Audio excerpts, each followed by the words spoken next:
गंदम, घी, मक्खन, दूध सब बंद कर दिया। ना ही नमक मिर्च, सब फीका। तो मैंने सोचा कि मैं तो चलो बीमार हूँ, बाकी सब घर वाले फीका खाना क्यों खाएं, सो इसलिए। अरे क्या तुम्हारी तबीयत ठीक नहीं है? मुझे किसी ने बताया था। और खुदा ना करे ऐसी कौन सी बीमारी हो गई जो तुम्हें इतनी कड़ी परहेज बता दी डॉक्टर ने? भाभी जी आप परेशान ना हो, कोई खास बात नहीं है, बस आपको तो पता ही है कि दवा से बेहतर होता है परहेज। अल्लाह तुम्हें सेहत दे भाई, अल्लाह खैर ही करे। अच्छा मैं ज़रा शकूरन से अपने कमरे की सफाई करा लूँ। तुम्हें पता है वो तो जब तक सर पे खड़े ना हो वो काम सही नहीं करती। तुम बैठो, मैं चाय भिजवाती हूँ। शकूरन, ए शकूरन आजा, आजा मेरे कमरे की सफाई कर ले।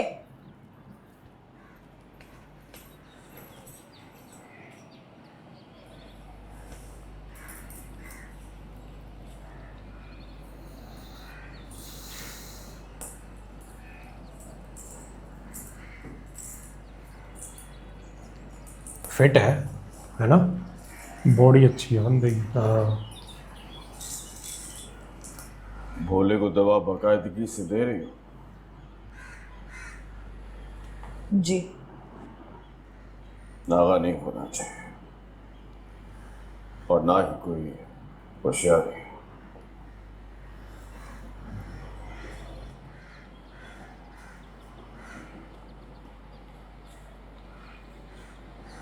नूर बानो,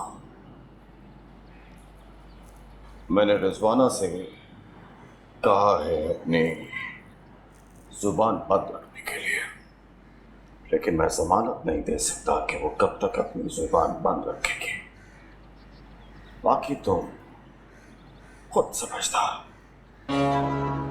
भाभी जी सिर्फ अपने बेटे की खातिर तुम्हें अपना बैठी, गरीब और मजबूर समझकर। लेकिन सोचो नूरबानो, जब भाभी जी को तुम्हारी असल हकीकत के बारे में मालूम होगा तब तब उनके लिए कोई मजबूरी नहीं होगी। समझ रही हो ना? हाँ? मुझे तुमसे कोई मसला नहीं है तब तक जब तक तुम मेरे लिए कोई मसला पैदा नहीं करोगे। जब तक तुम मेरे लिए मसला पैदा नहीं करोगे, मेरे पास तुम्हें इस हवेली से बेदखल करने के लिए कोई वजह नहीं मिलेगी। इसलिए नूरबानो, खुद को महफूज समझो। जीती रहो, हमेशा खुश रहो, आबाद रहो।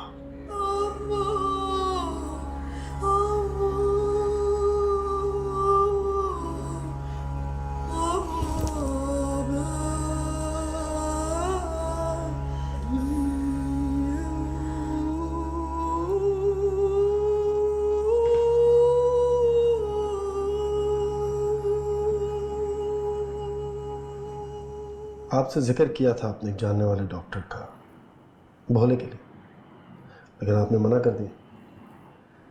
कुछ दवाएं लेकर आया हूं मैं उसके लिए, ये भोले को इस्तेमाल करवाएंगे, नताइज हस्ब मंशा निकलेंगे।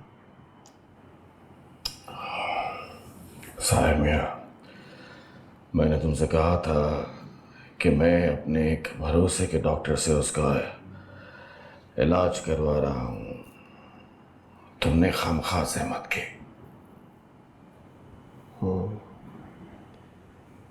तो क्या आपकी नज़र में मैं भरोसे का आदमी नहीं हूँ? नहीं मेरा मकसद हरगिज़ ये नहीं था भाई, तुम तो नाराज ही हो गए। मैं जानता हूँ तुम्हारी नीयत को, तुमने मेरी हमदर्दी में ही वो मशवरा दिया था। मुझे भला बुरा क्यों लगेगा, लेकिन साहिर मियाँ मैं जो कुछ कर रहा हूँ वो अपने भले के लिए कर रहा हूँ और बहुत ही सोच समझ के कर रहा हूँ। मैंने भी आपकी मदद का फैसला बहुत सोच समझ कर किया। आप ये दवाएं भोले को दें।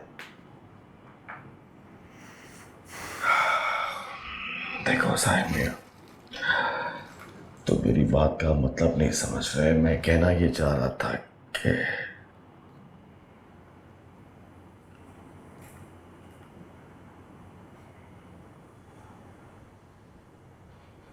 क्या हो? सेम दवाइयाँ लाया होगा ना। ये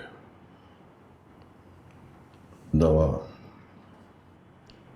जी, यही दवा मेरे डॉक्टर ने भी तजवीज़ की है। कह रहा था मतलूबा नताइज मिलेंगे। कैसे मतलब आना था? वही जिनका मैंने आपसे जिक्र किया था। मुझे तो लग रहा था आप कायल हो गए, इसीलिए मैं दवाई लेकर आया हूं। लेकिन अब मुझे ऐसा क्यों लग रहा है जैसे आप किसी तसब्जुब का शिकार है।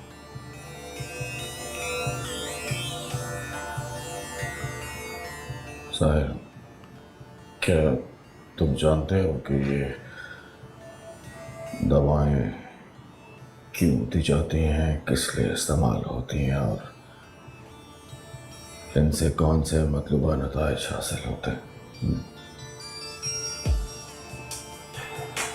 ज़्यादा तफसील नहीं,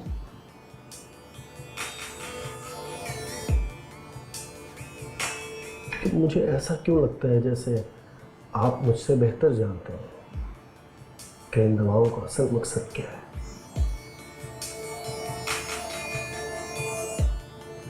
अगर आप जानते हैं तो ये अच्छी बात है। फिर आप ये भी जानते होंगे कि इन दवाओं से कोई जानी नुकसान नहीं होता है। देखें, कभी कभी मकसद हासिल करने के लिए बड़ा कदम लेना पड़ता है।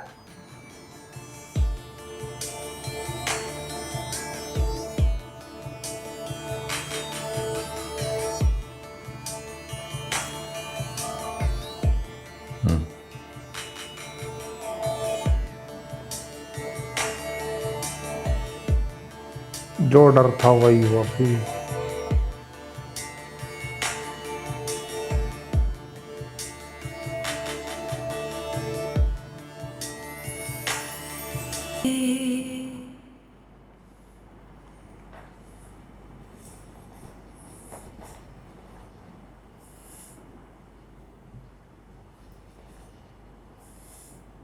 कई चीज़ें निकलती हैं यार यहाँ से भी। अब तो देखे, इसको हटा के खुद बैठना चाहे उस कुर्सी पे, उसके सीक्रेट जानता है अब सारे। एक हिसाब से रह ही क्या गया, सबसे घटिया सीक्रेट उसका यही है कि भोला बीमार कर रखा है उसने।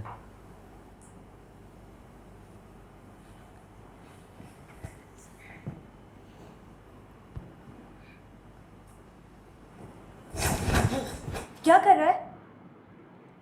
ट्रॉमे में है अभी भी।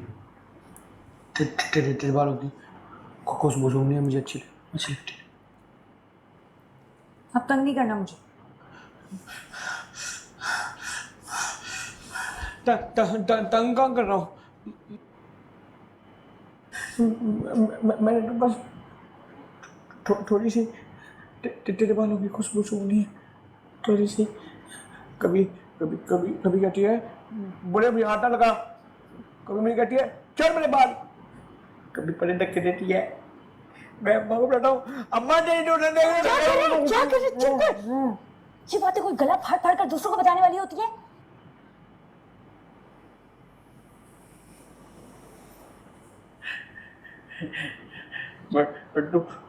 तू सुन नहीं देती। मैं तेरी शिकायत लगाऊंगा अम्मा को। अम्मा को नहीं शिकायत लगाऊंगा। उस दिन मैंने अम्मा को शिकायत लगाई थी, मैंने बताया था कि मुझे कहती है कि मुझे हाथ ना लगा। अम्मा बेचारी रो रही थी, रोते रोते ना मेरे हाथ चूम रही थी और मुझे कह रही थी कि तेरे हाथ तो साफ है, मेरे लाल तेरे हाथ तो साफ है। डूलन मजाक कर रही होगी। मैं अम्मा को बताता, मेरे मजाक कर। चुप चुप। खुदा के लिए क्यों मेरा मजाक बनवाना चाहता है? हाँ,